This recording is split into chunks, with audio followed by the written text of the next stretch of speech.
Hey everyone, thanks for joining us on the January edition of our monthly leadership podcast, Leading as Leaders. I'm your host, Avery Nesbitt. Hey, we're trying a different format today. Instead of being in a car, we are side by side, and I am here with Aaron Williams. He's a good friend of mine. He's also the director of a local high school sports ministry and the community involvement director of a local radio station here in Atlanta. And Aaron, thanks for joining us on the podcast. Thanks for having me. Hey, so listen, it's the beginning of the year, and everyone's talking about how to get better and New Year's resolutions. And I'm going to start doing this. I'm going to stop doing this. And it's all about how to be the best version of me, right? Mm-hmm. But ever since I've known you, you've always kind of flipped the script on that. You don't spend a lot of time talking about how to be the best version of you. You spend a lot of time talking about how to help others be the best version of themselves. Whether it's you connecting with people out in the community for the radio station, or whether it's you around what are going to be some of the premier athletes in the nation. You're around people who've already accomplished a certain amount of achievement in their life, but you constantly push those around you to be better, to be more. And I wanted to kind of talk about that for a little bit. One, where do you find the courage to reach into someone else's life and encourage them to do more? And how do you do it? How do you challenge those around you to be better, to be more than they are? How do you do that? Well, first it has to be emulated for you. Somebody has to lead you before you can lead somebody else. Yeah. And so somebody once told me that we don't want to be lakes, we want to be rivers. So with the lake, things are poured into it and it just sits there. With the river, it flows through you. Well, I had people pour into me, and I don't want it to just sit there. I want to be able to take that and pour into other people. So everybody's doing these New Year's resolutions where they try to say I'm going to do this or I'm going to do that. Yeah. I try to narrow it down to a word. So instead of, like, last year the word was elevate. This year the word is build. So Okay. I want to grab the momentum of the elevation from last year and build on top of that.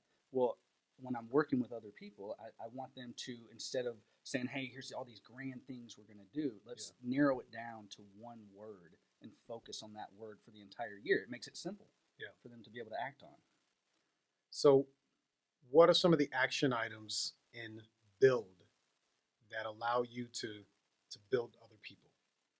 Well, first and probably foremost would be serving. You've got to, Gotcha. the number one aspect of a leader is to serve. Is to, you see those, I don't know what you would call them. I guess a picture where you see the guy that's sitting in a chair and he's kind of looking at everybody else that's pulling a rock along on a rope or something, and it says this is not a leader. Yeah. And then it shows that same chair empty and those same guys carrying that rock on a rope, but then in front is the original guy that was sitting in the chair. Yeah. That's a leader. Somebody who's willing to get in, get down, get dirty, do it with them.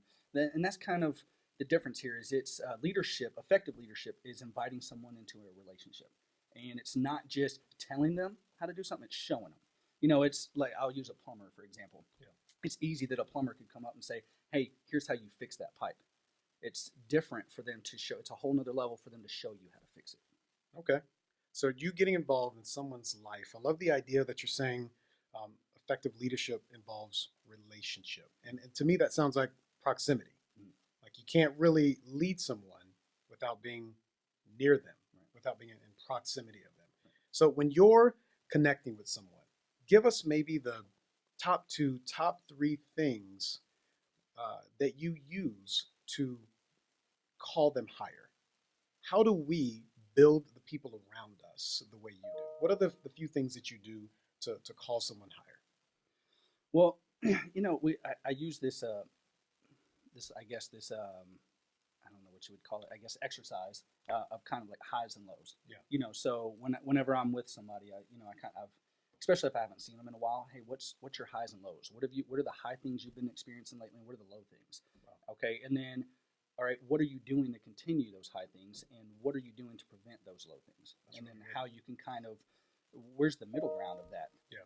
So and then once I know what somebody's dealing with, it's easier to kind of dive into calling them into, their I don't want to say calling, but giving them the skills or showing them, leadership, capabilities from that.